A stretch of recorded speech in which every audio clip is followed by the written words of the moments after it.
it's okay. Jadi kita sama-sama belajar. Di sini mungkin bagi teman-teman yang mungkin dengerinnya sambil ada kegiatan lain, mudah-mudahan bisa juga ikut menyimak ya.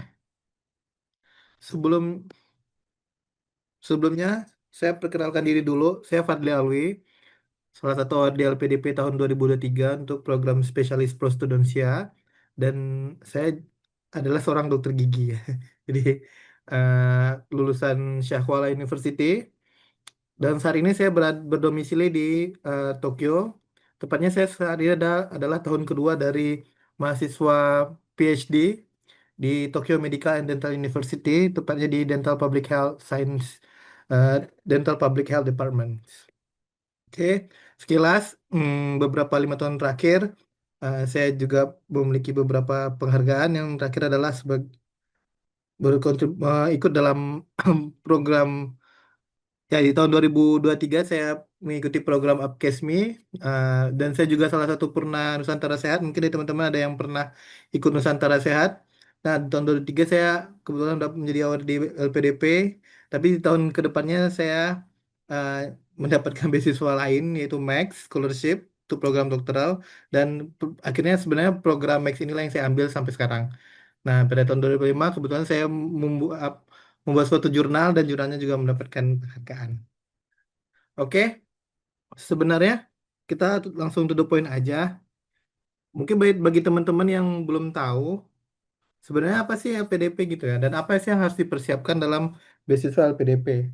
Nah, melihat dari periode yang lalu, jadi setiap LPDP ini terbagi atas 3 tes minimal ya. Pertama itu adalah pendaftaran seleksi, tes bakat skolastik, dan yang terakhir adalah tes seleksi substansi. Nah, untuk tes-tes ini biasanya rentangnya itu 1 bulan ke 1 bulan. Nah, jadi pada saat teman-teman sekarang nih, kan kebetulan hari ini buka LPDP ya. Saya lihatnya sih hari ini atau besok gitu. Nah, di kita diberikan waktu 1 bulan untuk um, mem- mengumpulkan berkas-berkas seleksi administrasi pada program LPDP ini. Termasuk di situ nanti ada beberapa dokumen seperti kalau misalnya PNS berarti ada izin dari dinas setempat, dan salah satunya ada rekomendasi di rumah sakit. Nah, berikutnya adalah setelah lulus seksi administrasi, di dalam seksi administrasi ada beberapa hal yang harus kita susun, dan salah satunya adalah penyusunan esai yang ada di program ini. Nah, esai di sini lumayan relatif panjang, jadi harus dicicil dan nggak bisa dikerjakan dalam waktu yang singkat karena memang ada beberapa yang harus dipikirkan banget karena itu merupakan salah satu penilaian. Nah, setelah kita anggap bahwa semua teman-teman ini udah lulus seleksi administrasi, selanjutnya adalah tes bakat skolastik.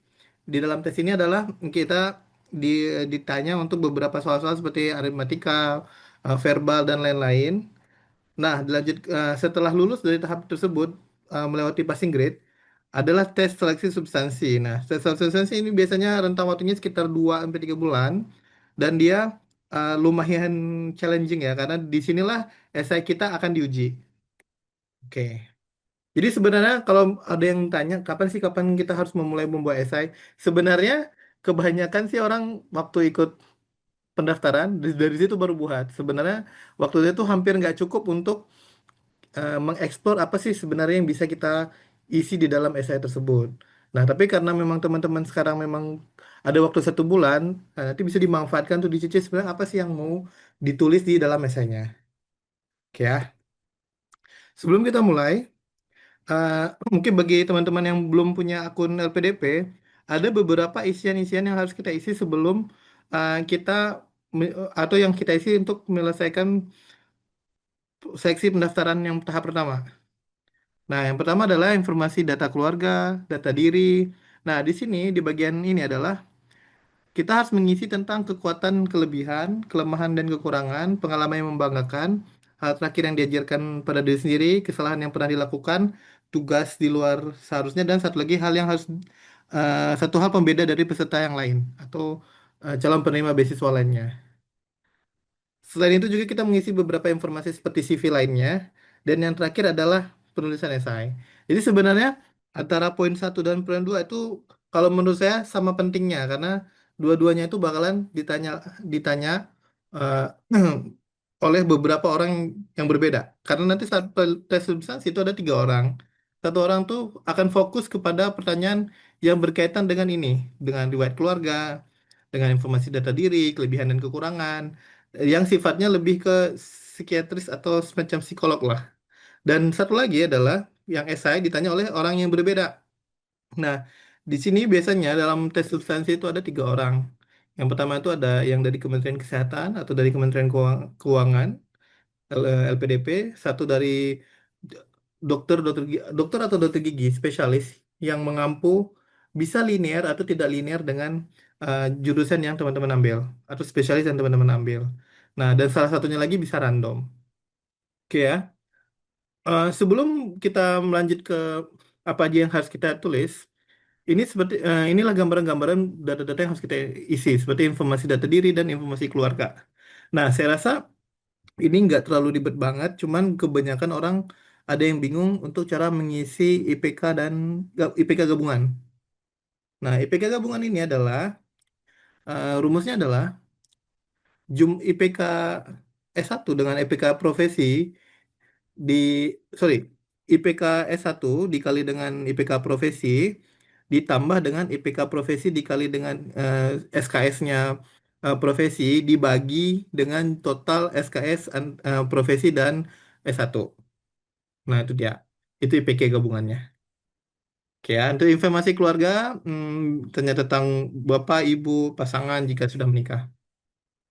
Nah, beberapa informasi lain seperti lewat pendidikan, lewat pekerjaan, pengalaman organisasi, prestasi, bahasa, pengalaman pelatihan, dan riset.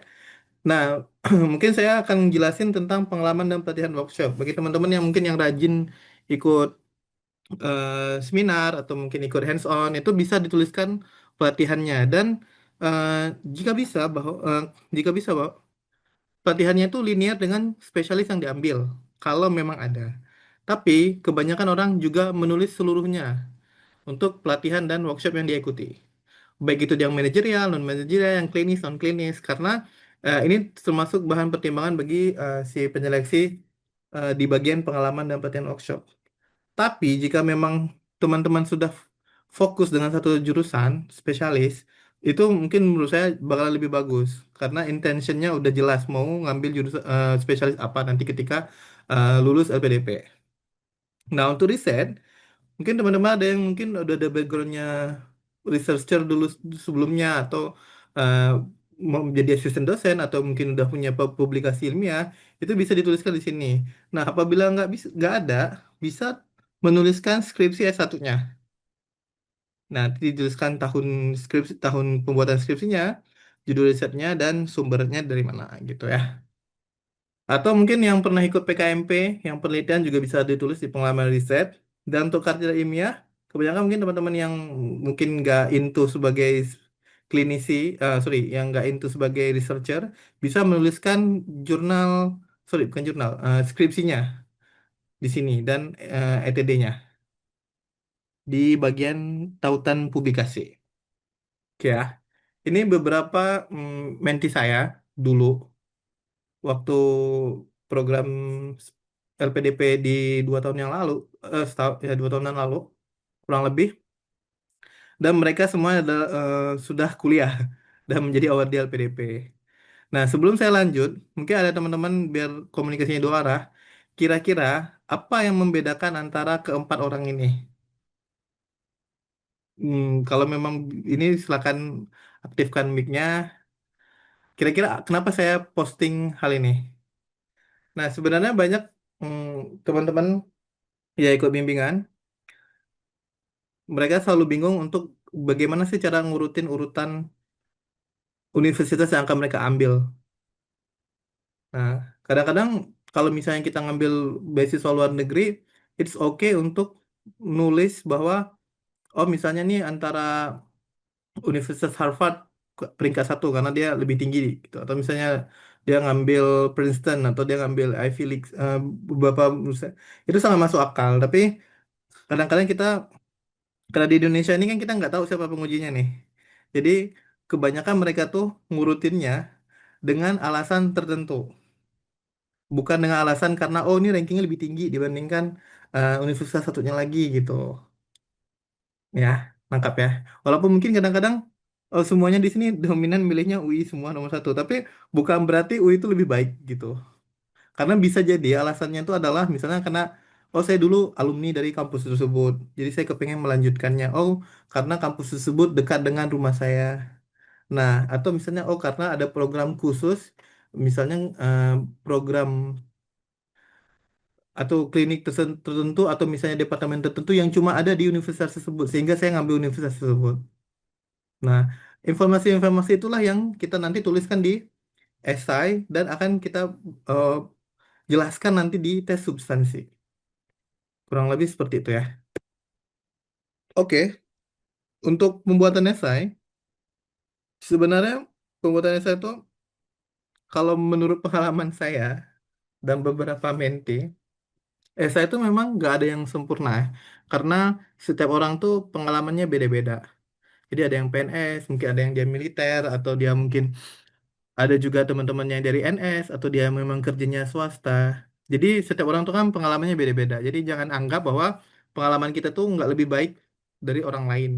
Karena setiap pengalaman tuh punya keunikan masing-masing. Dan kasus yang ditemukan oleh dokter-dokter semua itu berbeda dan unik. Dan semuanya bisa disampaikan. Nah, ada beberapa hal yang mungkin harus kita pahami bahwa ketika membuat esai itu, agar mudah dibaca, maka harus dibuat alur dan cerita. Jadi dia runut, nggak tiba-tiba misalnya kayak di paragraf satu kita udah ngebahas pembahasan tentang urgensi mengambil jurusan, tapi nanti kita di paragraf kelima atau paragraf enam kita mengulang lagi. Nah, itu tidak baik karena alurnya itu maju mundur jadinya. Selain itu, karena kita menceritakan sesuatu, maka usahakan bahwa kita menggunakan 5W atau 5W dan 1H untuk menjelaskan suatu kondisi yang ada di cerita esai kita. Misalnya lokasinya di mana, jumlah orang yang ditanganinya berapa, atau apa yang dilakukan. Dan itu membantu untuk supaya pembaca mengetahui inti dari paragraf yang kita maksud dalam esai. Nah, ini menurut saya udah banyak baca esai dan kebanyakan mereka ya udah gitu, eh, nggak chronological. Nah, yang berikutnya adalah kadang-kadang kalau kita menceritakan sesuatu tuh kita lupa kalau misalnya itu memiliki data. Jadi misalnya kayak kita dalam sebulan kita menangani berapa kasus itu kan harusnya ada angka. Jadi nggak bisa hanya kita nyebutin bahwa oh banyak yang pasien yang misalnya contohnya nih ya banyak kasus kasus ISPA yang ada di rumah sakit saya. Nah, dari ukuran banyak itu nggak jelas, nggak terlalu jelas untuk mendefinisikan seberapa urgennya masalah yang ada di tempat kita.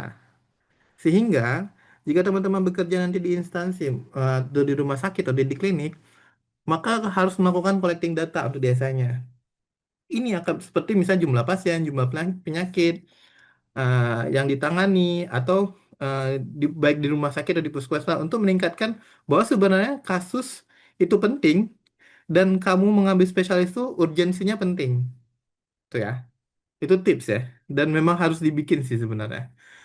Nah, berikutnya adalah esai itu kan sebenarnya nggak ada format khusus dan LPDP juga memang nge- ngejelasin yang penting jumlah minimum katanya adalah sekian.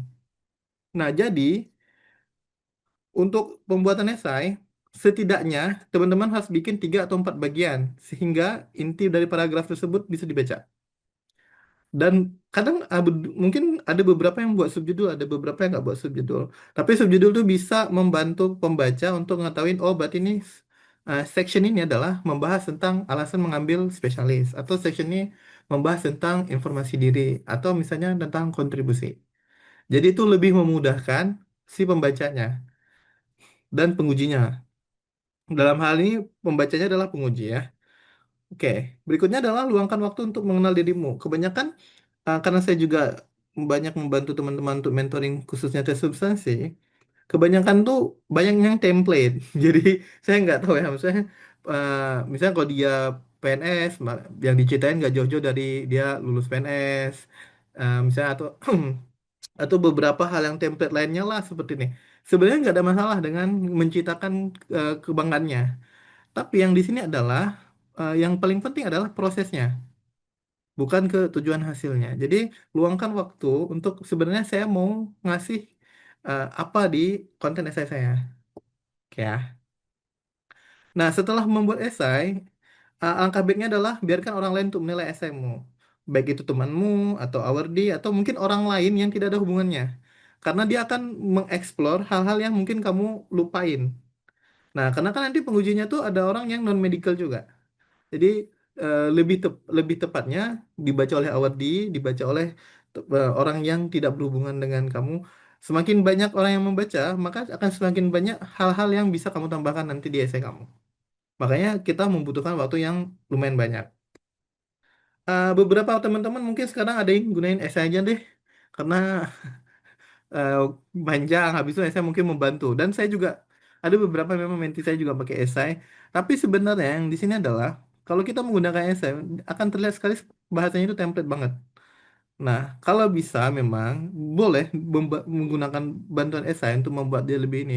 Tapi ide-idenya tuh atau promptnya kamu buat memang eh, lebih runut sehingga tidak terkesan template.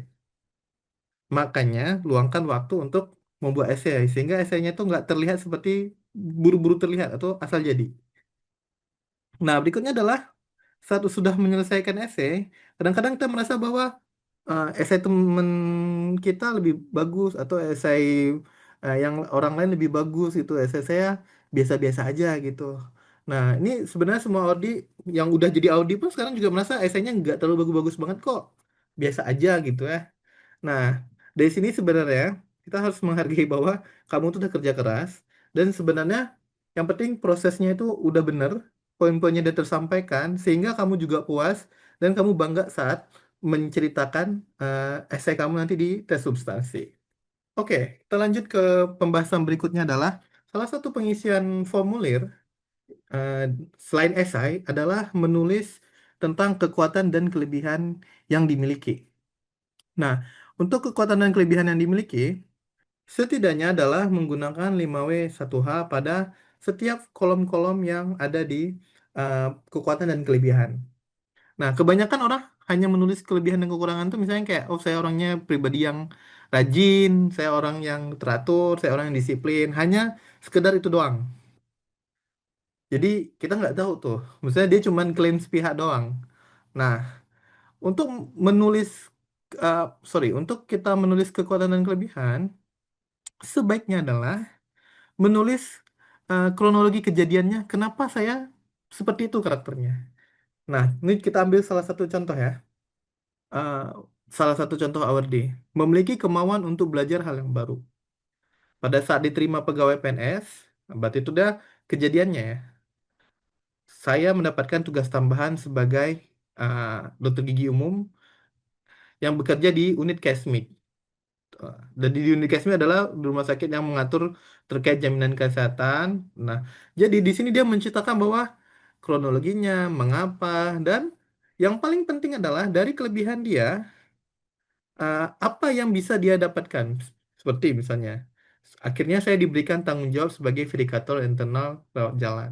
Jadi memang cerita-ceritanya lah yang membuktikan bahwa oh dia memiliki kemauan untuk belajar hal yang baru gitu. Begitu juga dengan kalau bisa kita ciptakan adaptif di bagian mana kita bisa melakukan uh, di bagian manakah kita terlihat seperti orang yang adaptif. Misalnya pada saat kita ditugaskan di bidang lain, saya bisa melakukan itu. Walaupun berdarah-darah, tapi akhirnya saya mendapatkan hasil yang baik di luar bidang saya, gitu ya. Atau mungkin contoh lain ya. Ini misalnya, saya suka mempelajari hal baru, baik berkompetisi dan berinovasi. Sejak kecil saya rutin mengikuti lomba secara mandiri uh, dan tim. Berkompetisi mengajarkan saya untuk berpikir kritis, analitis, kreatif, resilience, dan menghargai proses. Nah, ini satu poin ya. Atau mungkin poin lain seperti di poin ketiga nih misalnya. Kalau misalnya teman-teman mau bilang bahwa teman-teman orang-orang toleran dan adaptif misalnya. Selama berpindah lokasi kerja dari Aceh dan ini adalah peristiwanya. Jadi dia menceritakan bahwa the real peristiwa yang terjadi oleh teman-teman sendiri. Nah, Dari proses peristiwa itu menghasilkan bahwa teman-teman tuh menjadi orang yang sangat toleran misalnya atau menghargai keberagaman. Sehingga karena pindah-pindah juga jadi adaptif. Nah, dan dari kelebihan teman-teman tersebut, akhirnya teman-teman bisa melakukan pelayanan yang optimal. Nah, kalau misalnya teman-teman menuliskan hal ini, jadi kita lebih yakin karena Mas menceritakan apa yang udah Mas alami, gitu ya. Jadi untuk menulis kekuatan dan kelebihan, gunakan situasi atau kejadian yang menunjukkan karakter dan kelebihan teman-teman dan buat secara ringkas atau masalah yang diselesaikan dengan kelebihan teman-teman. Nah, bagaimana poin berikutnya adalah menulis tentang kekurangan atau weak point. Untuk weak point itu kurang lebih sama. Menceritakan tentang 5W1 hanya juga, kronologinya apa, masalah apa, bagaimana solusi yang dikerjakan. Tapi yang paling penting adalah hampir pada masalah kekurangan adalah solusi dan antisipasi untuk mengurangi atau minimalisir dari kekurangan yang Mas miliki. Ini contohnya ya, kita ambil contoh di nomor satu, bahwa terlalu banyak berpikir sebelum melakukan sesuatu, terkadang saya berpikir sebelum memulai melakukan sesuatu. Saya mengubahnya dengan lebih berpikir optimis karena telah mempertimbangkan beberapa rencana dan solusi jika terjadi kegagalan. Jadi ada improvement atau solusi dari Mas untuk, solusi dari teman-teman untuk bisa meminimalisir kekurangan yang dimiliki. Atau kita lihat contoh pada award ini, sorry ya, tadi saya lupa bilang, nomor satu sama nomor dua nih eh, di dalam dalam formulir orang yang berbeda ya. Atau di eh, nomor dua ini adalah pengalaman dan kemampuan yang terbatas menghadapi kasus pasien saya menyebabkan kurang percaya diri. Meskipun demikian, saya terus belajar, mengikuti seminar, dan bertanya untuk meningkatkan kemampuan saya. Jadi, ada proses perbaikan untuk meminimalisir masalah. Oke ya. Berikutnya adalah eh, bagaimana cara menuliskan pengalaman yang membanggakan. Hampir dari semua esai di LPDP ini, memang kalau kelebihan dan kekurangan, limit kata yang bisa kita tulis terbatas. Cuman untuk pengalaman membanggakan, yang kurang membanggakan tuh limitnya banyak. Jadi teman-teman bisa menciptakan kronologinya lebih jelas dibandingkan kekurangan dan kelebihan. Nah, untuk pengalaman membanggakan adalah sangat lebih disarankan bahwa teman-teman membuatnya secara kronologis. Dari tahunnya kapan, peristiwanya apa, masalahnya apa, bagaimana penyelesaiannya, solusinya bagaimana, dan apa yang didapatkan dari uh, contoh tersebut. Nah, sebagai contoh, salah satu award ini, dia menuliskan tentang latar belakangnya. Misalnya kayak saat akreditasi, dia ditugaskan di bidang lain, terus dia melakukan pelatihan, ini prosesnya. Nah, berikutnya adalah dia menjelaskan cara mengatasinya. Karena dia memiliki background yang berbeda, maka dia harus melakukan pelatihan, menyerap ilmu selama 7 hari, eh, baik untuk menyelesaikan masalah karena dia ketidaktahuan dia. Nah, setelah dia menceritakan prosesnya, dia menceritakan apa yang menjadi hal yang dibanggakan oleh si award ini, capaian apa yang dilakukan. Misalnya kayak hasilnya dia eh, menjadi peringkat kedua dari seluruh peserta pelatihan sebagian yang sebagian besar memiliki tabakan ketiga. Dan kejadian ini membuat dia menjadi sangat bangga. Nah, jika teman-teman bisa mengemas cerita seperti ini, ambil satu topik spesifik yang memang teman-teman banggakan dan buat kronologikalnya itu jauh lebih baik dibandingkan menulis banyak-banyak poin. Oke, mungkin kadang-kadang teman-teman ada yang eh, sangat aktif di dalam kegiatan, baik lomba atau mungkin kegiatan ekstrakurikuler. Teman-teman bisa juga menceritakan tentang salah satu event pengalaman prestasi akademik atau non-akademik yang teman-teman lakukan. Seperti yang dilakukan oleh Awardi ini.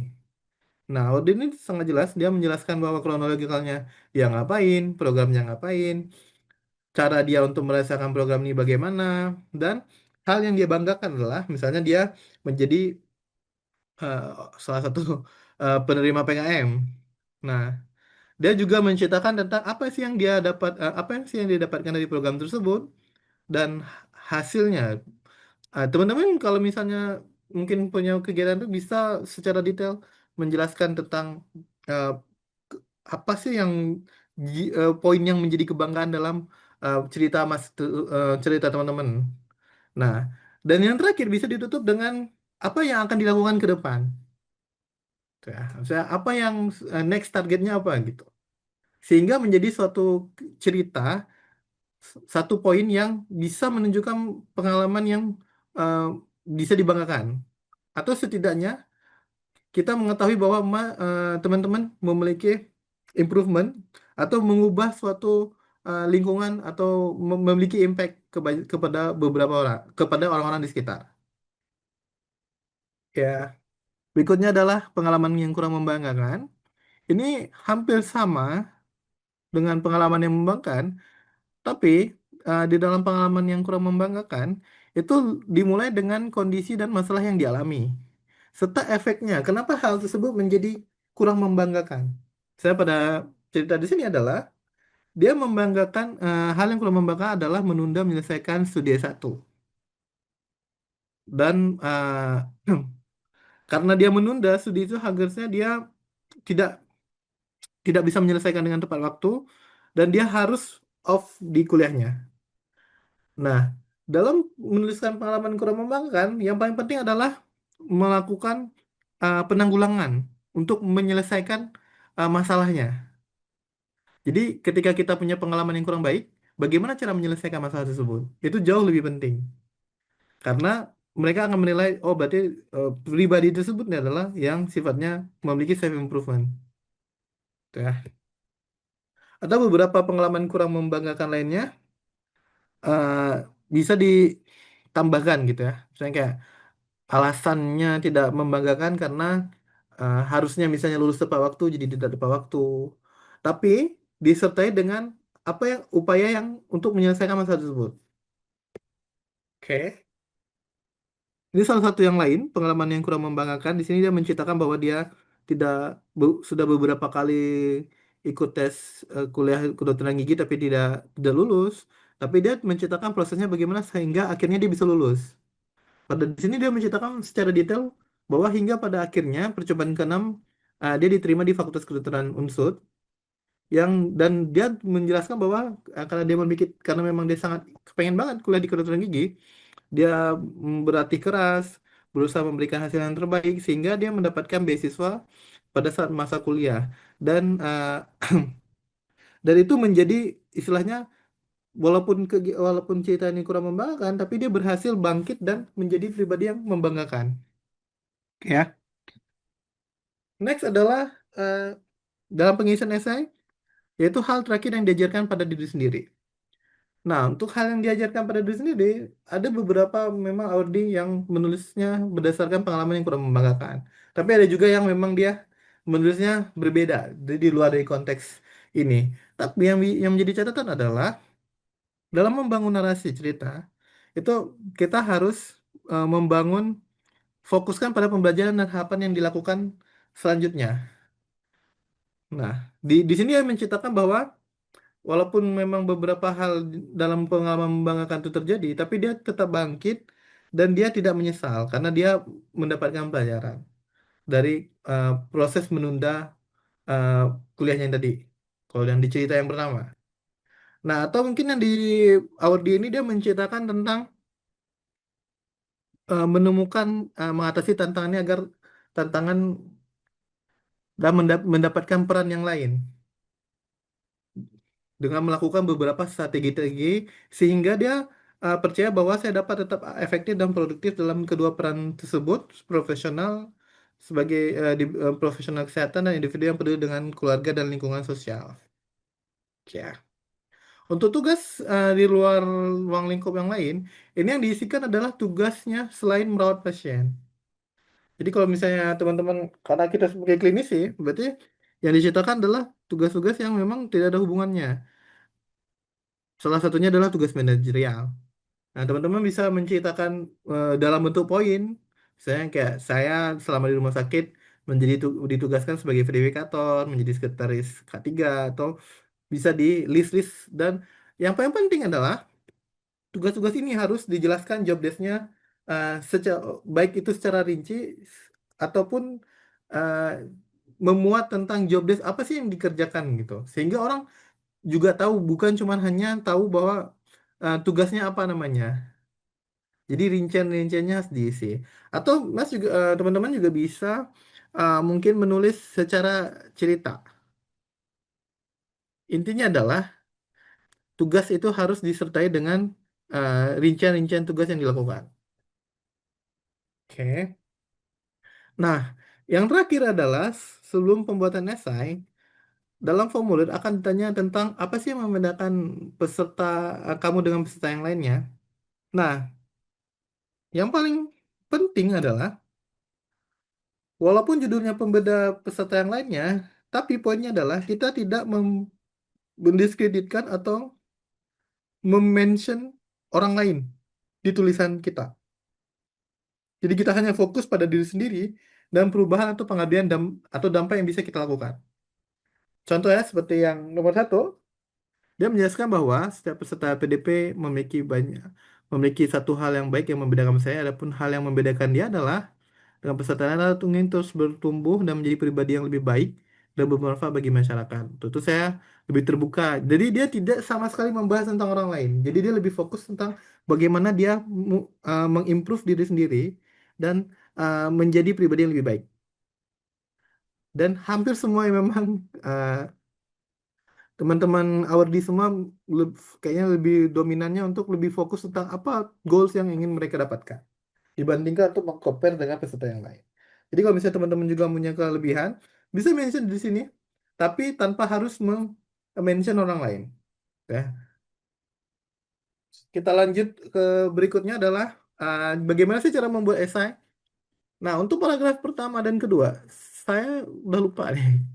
Kurang lebih kalau nggak salah sekitar 1.800 sampai 2.000 kata. Tapi pembuatan esai itu dibuat dalam beberapa paragraf. Nah, biasanya paragraf pertama dan kedua itu berisi tentang perkenalan diri. Nah, dalam perkenalan diri, kita ngomong tentang nama, tempat tanggal lahir. Mungkin mungkin tempat dan asal, mungkin tanggal lahir bisa dimention dengan lahir 20 tahun 25 tahun yang lalu atau 26 tahun yang lalu. Bisa seperti itu. Termasuk kita juga menuliskan alma mater, masa pendidikan, motivasi, pekerjaan dulu dan sekarang, status pernikahan, peserta akademik, prestasi akademik, passion, motivasi, kondisi finansial, dan alasan mengambil spesialis. Jadi kurang lebih paragraf pertama dan kedua membahas tentang perkenalan diri. Baik, kita lanjut. Ini salah satu awardee kita, eh, ya, salah satu awardee PDP yang menjadi mentee saya. Di sini di kalimat di dalam paragraf pertama dia menjelaskan tentang uh, dia anak keberapa dari tiga bersaudara, terus dia lahir di mana, lahir dan besar di mana, mengawali pendidikan dari SD, SMP, SMA. Mungkin teman-teman ada juga yang kayak, oh saya udah mulainya dari SMA doang gitu. Itu balik lagi teman-teman. Pokoknya pokoknya intinya adalah memperkenalkan diri. Nah, di sini dia menjelaskan tentang alumni dari mana, terus dia lulus kapan, kemudian dia bekerjanya di mana-mana saja, termasuk penghargaan yang dia raih selama dia bekerja. Nah, dan kondisi statusnya, apakah dia pegawai ataupun bukan pegawai, dia uh, jelaskan di paragraf ini. Nah, ini contoh untuk menuliskan riwayat pendidikan dan pengalaman pekerjaan secara runut dan kronologi, beserta pencapaian yang didapatkan selama bekerja. Jadi teman-teman bisa nulis seperti ini. Ini contoh ya. Atau mungkin seperti ini, berasal dari mana, terus dia menceritakan tentang alma mater dia, asal kampus dia, terus mungkin hal lain di luar dari ini. Dia bisa menceritakan tentang motivasi dan passion dia, kenapa dia melakukan hal tersebut. Terus habis itu dia menceritakan tentang eh, pekerjaan dia yang dulu dan yang sekarang. Dan menceritakan tentang kondisi finansialnya kenapa dia eh, sangat ingin mendapatkan beasiswa gitu ya misalnya kayak butuh uang tambahan atau dia mencari beasiswa dan beberapa hal ini seperti ya prestasi misalnya kayak saya dulu gini gini gini. Nah teman-teman juga kalau misalnya punya prestasi atau mungkin pencapaian atau mungkin misalnya selama saya salah satu dokter yang salah satu satu-satunya dokter umum yang bekerja di kabupaten tersebut atau misalnya kalau teman-teman punya pengalaman kerja di daerah cuma saya satu-satunya dokter gitu ya. Jadi kita bisa diskusiin ya bagian intinya adalah memperkenalkan diri Mas secara autentik adalah dengan menceritakan apa yang memang terjadi. Gitu. Oke? Dan di akhir dia menceritakan tentang passion dan semangatnya untuk mencoba hal yang baru dan selalu memiliki semangat yang positif. Termasuk pada kalimat terakhir di award ini dia menuliskan bahwa kenapa saya tertarik mengambil spesialis ini karena saya punya alasan, karena saya dulu misalnya contohnya karena saya dulu sering merawat orang tua jadi saya tertarik untuk ambil spesialis bidang prostodontia. Atau mungkin Awardi ini dia memiliki latar belakang sebagai militer. Dia menceritakan tentang eh, semangat dia untuk jadi prajurit perwira karir. Nah, dia menceritakan di sini bahwa dia menempuh kuliah di Pulau Wijaya Malang, tapi sebelumnya dia mendaftar untuk sebagai tentara tapi nggak lulus. Itu jadi dia coba lagi, akhirnya dia eh, pindah menjadi dokter gigi dan dia mencoba lagi mendaftar untuk perwira karir dan akhirnya lulus. Jadi ceritanya itu memang kayak dibuat mungkin seakan seperti novel atau mungkin sebagai suatu cerita cerpen gitu ya, yang point of view-nya adalah kita. Sehingga sangat tergambarkan bahwa oh berarti ini pribadinya orangnya pekerja keras gitu atau pribadinya sangat tekadnya sangat luar biasa atau misalnya dia punya semangat untuk mengabdi. Teman-teman bisa menciptakannya dengan naratif seperti ini. Atau yang terakhir adalah bisa dengan metode yang lain. Misalnya kayak saya dulu punya cita-cita untuk menjadi seorang ortodontis ya nih. Ya, menjadi seorang ortodontis dengan menciptakan dia dari dulu kepengen bercita-cita menjadi dokter gigi. Alasannya kenapa? Karena dan dia di mana? Terus termasuk prestasinya. Intinya adalah jangan takut untuk menciptakan kegagalan. Karena di sini kan beberapa award kita dia menceritakan dua orang menceritakan tentang kegagalannya, tapi akhirnya dia bisa bangkit dan dia bisa menjadi pribadi yang lebih baik intinya. Oke, lalu apa saja yang bisa ditulis di paragraf ketiga dan keempat? Nah, untuk paragraf ketiga dan keempat itu bisa menceritakan tentang pengalaman atau masalah yang dihadapi saat bekerja. Nah, karena kita sebagai dokter, maka masalah yang kita temui saat merawat pasien. Baik itu kalau misalnya di puskesmas bisa menceritakan tentang kegiatan keluar lapangannya, atau mungkin saat merawat polinya, atau yang di rumah sakit bisa menceritakan tentang perawatan IGD-nya, atau kasus-kasus spesifik tertentu. Nah, ceritanya itu bisa dalam satu buah cerita aja atau dalam kumulatif, tapi dikronologikan kan. Dan yang ada di tempat kamu bekerja atau rumah sakit yang memberikan kamu rekomendasi. Dan kamu juga menceritakan tentang aksesnya, jumlah ketersediaan tenaga kesehatannya, penggunaan bahan dan alat, sehingga kenapa sih kamu harus mengambil spesialis tersebut? Apa sih urgensinya gitu? Nah, urgensinya tersebut sangat baik kalau misalnya dilampirkan dengan data. Misalnya kayak kamu ingin mengambil kamu ingin mengambil spesialis anak, lalu kamu menceritakan tentang berapa jumlah kasus spesialistik yang nggak bisa tertangani karena nggak ada spesialis anaknya, tuh ya. Atau misalnya ada kasus pencabutan gigi geraham bungsu yang tidak bisa tertangani karena tidak ada spesialis bedah mulutnya. Menggunakan data misalnya dalam setahun ada pasien yang harusnya dilakukan audentektomi atau pencabutan gigi bungsu sekian, tapi karena nggak ada spesialisnya maka dia harus dirujuk lagi dan jauh gitu. Dengan datanya yang sekian, sehingga terbentuklah urgensi mengapa dibutuhkan spesialis ini di daerah kamu dan mengapa kamu mengambil spesialis tersebut. Itu sangat penting dan itu poin yang paling ditanya di substansi dan akan diulang-ulang terus. Nah, tapi walaupun misalnya nggak ada spesialisnya, kamu harus tetap menjelaskan apa yang bisa kamu lakukan untuk mengurangi masalah tersebut. Misalnya nih ya, selama ini saya hanya bisa melakukan kalau misalnya dokter gigi, kalau yang dokter umum saya kurang tahu ya. Tapi misalnya kalau yang dokter gigi, misalnya harusnya dilakukan perawatan saluran akar, tapi yang bisa saya lakukan sekarang cuma mematikan saraf giginya doang gitu. Atau misalnya perawatan spesialistik lain yang harusnya misalnya dia eh, dirujuk misalnya ke spesialistik, tapi saya cuma bisa untuk perawatan perawatan perawatan awalnya aja gitu ya. Jadi kita bisa diskusikan ya. Dan apa harapannya misalnya dengan ada spesialis itu apa yang kamu harapkan? Oh misalnya kalau kalau misalnya ada spesialis harusnya kasus ini yang tadinya waiting listnya tinggi jadi waiting listnya berkurang gitu. Atau misalnya harusnya dia eh, dari 100% setidaknya bisa berkurang 70 atau 50 atau 60% gitu. Sehingga nggak banyak kasus tunggu atau misalnya nggak perlu lagi dirujuk ke tempat yang lebih jauh gitu ya.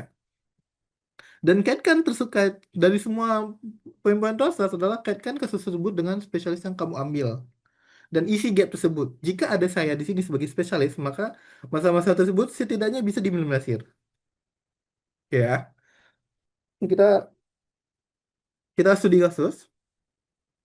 Contohnya di sini adalah dia menceritakan bahwa pada awal saya dinas bertugas diberikan tugas di Mataram, saya ditugaskan menjadi ini cara untuk memulai di paragraf yang menceritakan tentang alasan eh, sorry masalah yang ada di lingkungan saat ini. Bisa dimulai dengan pada awal saya dinas, saya diberikan tugas di mana.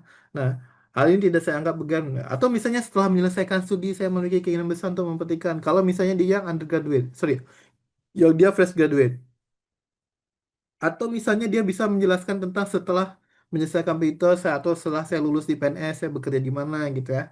Itu untuk mengawali bagian urgensi mengambil spesialis ini. Intinya, memulai paragraf baru itu dengan menceritakan lokasi masalah yang dihadapi dan peran kita saat itu dengan detail ya. Nah, mendeskripsikan tentang jumlah penduduk dan yang menjadi urgensi dan wilayah yang akan ditangani bisa dilakukan sebagai salah satunya seperti ini. Misalnya, Audi ini dia bekerja di Tangerang dan dia Tangerang ini memiliki luas wilayah daerah dengan jumlah penduduk yang berapa. Nah, saat ini dia bekerja di rumah sakit umum dengan visi yang seperti ini. Itu bisa untuk mendeskripsikan tentang masalah yang akan dihadapi oleh teman-teman. Atau misalnya mendeskripsikan tentang jumlah penduduk dan kasus-kasus yang ditangani. Sehingga tergambar, oh berarti ya, urgensi untuk masalah ini untuk daerah tersebut adalah sekian. Contohnya misalnya pada esai ini dituliskan bahwa Puskesmas Susu Damai beralokasi di mana. Ini mesti menceritakan tentang hambatan dan tantangan. Misalnya aksesnya yang sulit, jalannya seperti ini, kondisi geografisnya seperti ini. Jadi teman-teman bisa kayak menuliskan, oh, selama saya bekerja selama 1 tahun, saya menemukan ada sekian kasus, ada berapa kasus. Nah, kasus yang bisa ditangani itu hanya cuma sekian gitu. Yang sekian lagi tidak bisa ditangani atau dirujuk. Nah, di sini juga Mas, teman-teman juga menceritakan tentang bahwa ada beberapa fenomena-fenomena tertentu. Misalnya, contohnya kalau dokter gigi, misalnya ada fenomena, oh masih di masyarakat tersebut, karena tidak ada dokter giginya, jadi dia masih memasang gigi palsu di tukang gitu ya. Sehingga itu menjadi masalah baru gitu. Karena istilahnya perawatannya itu tidak sesuai dengan prosedur, ya namanya juga bukan tenaga medis ya, misalnya kayak tukang gigi, misalnya kayak tukang gigi atau denturism. Jadi menceritakan tentang fenomena-fenomena masalah yang ada di situ. Misalnya kalau uh, spesialis anak deh, misalnya KLB-nya atau kasus stuntingnya, atau misalnya penyakit bedah, misalnya yang dia berhubungan dengan kasus, sorry, penyakit dalam, misalnya yang berhubungan dengan hipertensi atau penyakit kardiovaskuler, itu bisa diceritakan secara detail dan fenomena. Misalnya kayak di daerah saya, misalnya contohnya saya orang Aceh, di daerah saya banyak orang yang makan santan gitu atau sehingga angka kolesterolnya tinggi, kasus penyakit jantungnya tinggi gitu. Disertai dengan data, ya. Atau bisa juga dengan eh, dalam paragraf ini menuliskan tentang penanggulangan untuk mengatasi fenomena atau masalah yang dihadapi masyarakat saat ini. Misalnya, bayangkan jika misalnya ada suatu fenomena dan kita menceritakan bahwa oh jika misalnya nggak ada spesialis ini, maka yang akan terjadi adalah eh, masalah baru. Bayangkan jika hal tersebut terjadi karena kurang edukasi, maka dia akan menjadi masalah-masalah baru yang merugikan masyarakat. Ya.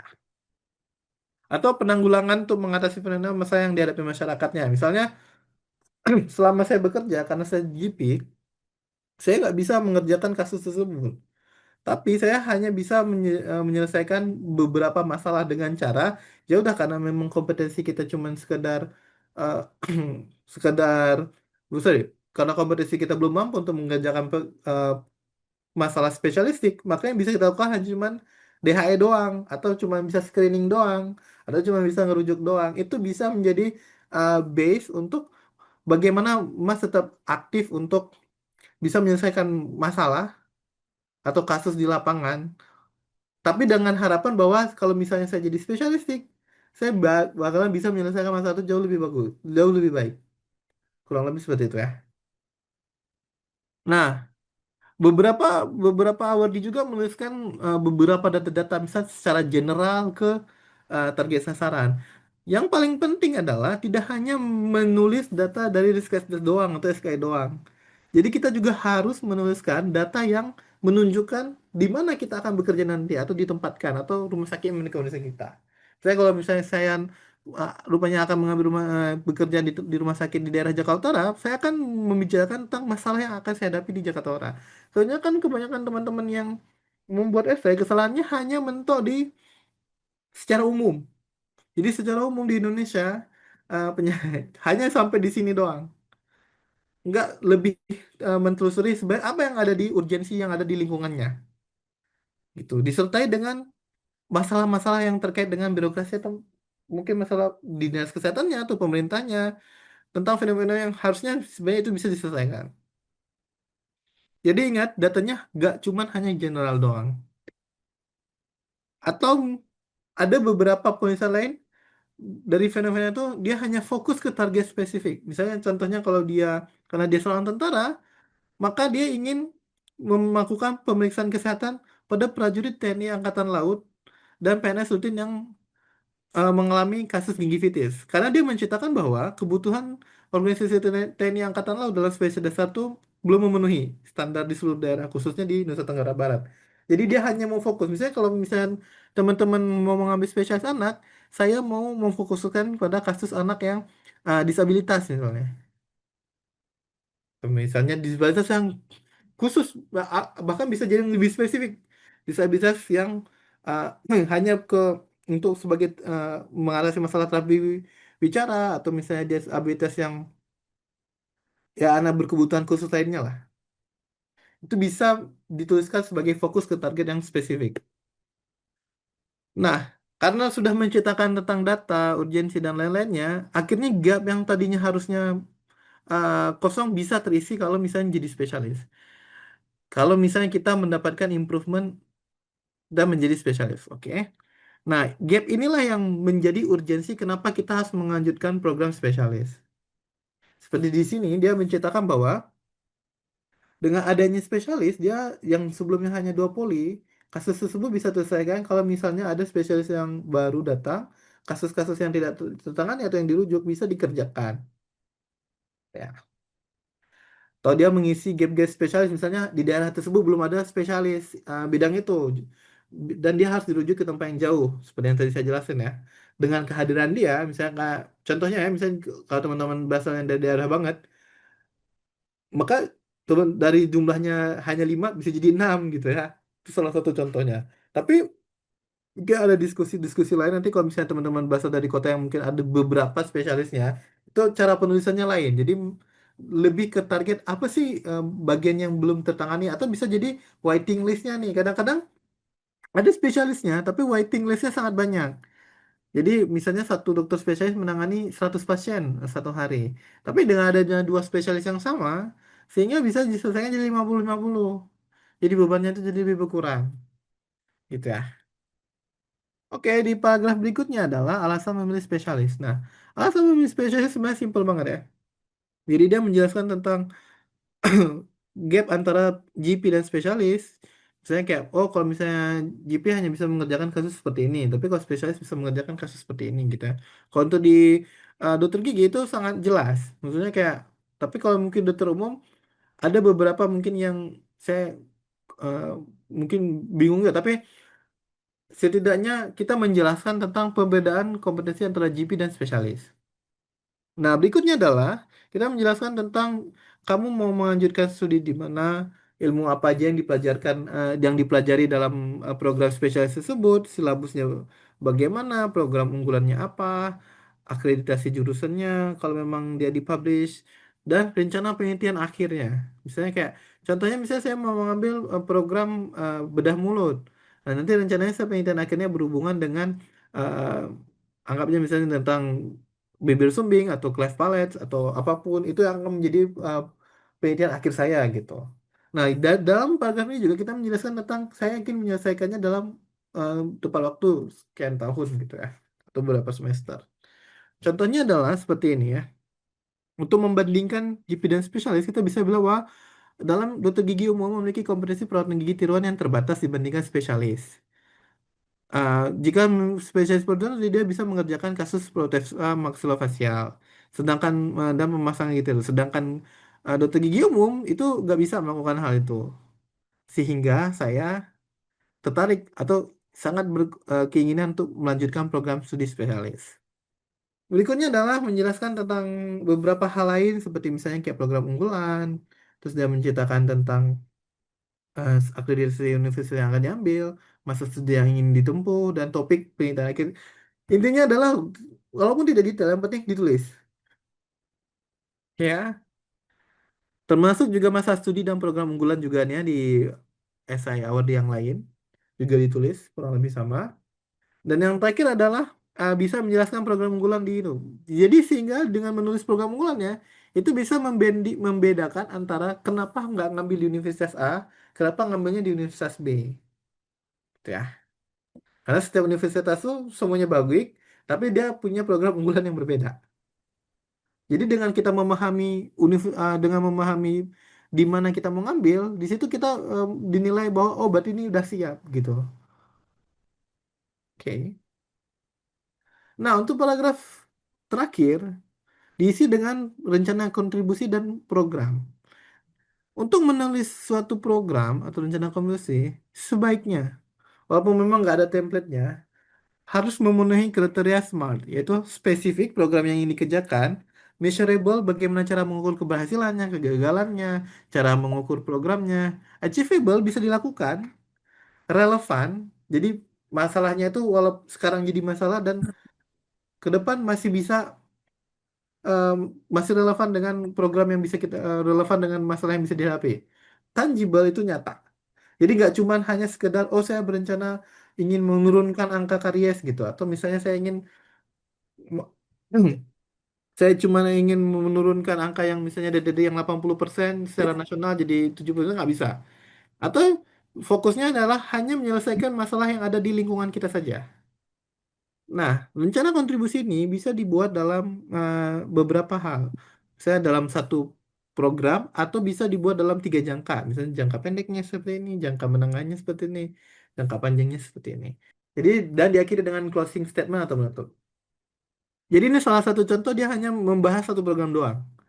Saya selama melakukan pengabdian, dalam masa saya kecil, saya ingin menjalankan program pendidikan spesialis, menemukan program UKGM di daerah pendayagunaan dan bekerja sama dengan PDI. Jadi kita menjelaskan secara detail dengan aktornya siapa yang kita lakukan, program apa yang ingin kita kerjakan, terus bagaimana caranya. Kalau misalnya, contohnya di sini adalah langkah pertamanya adalah melakukan kegiatan UKGM dengan penyuluhan ke masyarakat, beberapa program terkait dengan masyarakat. Jadi programnya itu nggak perlu harus yang bagus banget. Maksudnya kayak sangat mustahil lah untuk simple tapi detail sehingga orang yakin bahwa oh program ini bisa dijalankan gitu ya. Jadi kebanyakan award-award yang lulus programnya biasa-biasa banget.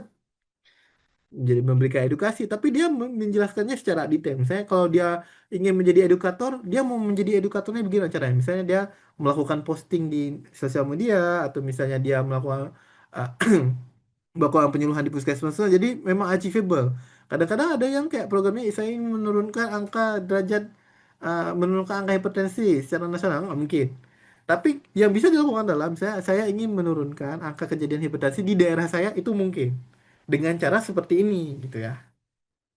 Nah, salah satunya adalah misalnya ini dia melakukan dalam Audi ini melakukan kalibrasi. Bagaimana eh, setelah dia menyelesaikan masalah tersebut, dia nilai dengan melakukan oral health dan quality life misalnya kayak dia melakukan survei atau dia melakukan penilaian sehingga dia mengetahui bahwa programnya itu berhasil atau nggak berhasil gitu ya. Nah, ini salah satunya dia menjelaskan bahwa harapannya dia ingin menyelesaikan lebih dari 95% rujukan spesialis Terus akhirnya dia kepengen juga melanjutkan program studi spesialis dan terus mengaplikasikan ilmu dan berkesan masyarakat. Oke ya. Atau seperti yang Awardini lakukan adalah dia membuat suatu program dengan namanya BeHealth. Program ini dengan contohnya seperti ini ya, kerjasama dengan jejaring untuk mendata praktek tukar gigi, memberikan edukasi berasa dokter gigi masalah dengan menggunakan grup WA dan kadang santu memudah pemantauan dan penggunaan piranti ortodontik. Nah, kontribusi yang lain adalah dia melakukan program yang lain untuk jangka menengah seperti Pantugi, tadi jangka pendek ya, sekarang di jangka menengahnya. Terus dia juga harapannya adalah dia bisa melanjutkan program spesialis, subspesialis untuk deteksi dan dini dan tumbuh kembang, khususnya bidang cleft craniofacial orthodontic. Dan dia juga ingin berharap bahwa saya ingin meneliti lebih lanjut. Jadi prosesnya adalah yang penting kita menjelaskannya itu secara rinci, detail dan jelas, clear, gak cuma sekedar hanya harapan doang. Nanti kita bisa diskusikannya. Oke, dan yang terakhir adalah closing. Closing ini eh, atau ringkasan pengabdian pasca studi hanya kalau nggak salah itu cuma satu kalimat doang. Kalau di tes substansi namanya closing statement. Jadi bisa dituliskan seperti ini. Misalnya kontribusi saya pasca studi adalah untuk mengabdi di rumah sakit. Jadi sangat jelas, spesifik di daerah pendayagunaan. Atau apa yang ingin dilakukan secara singkat sebelum menutupi pembicaraan. Bahwa misalnya kayak contohnya seperti nomor satu atau nomor dua atau nomor empat, dia menjelaskan bahwa saya memiliki kewajiban untuk menjadi spesialis setelah diberikan bantuan dana dan akan terus eh, berkontribusi ke masyarakat. Kurang lebih seperti ini. Teman-teman bisa eh, mempelajari atau mungkin bisa meniru untuk membuat bagaimana ringkasan pengabdian pasca studi. Oke, terima kasih.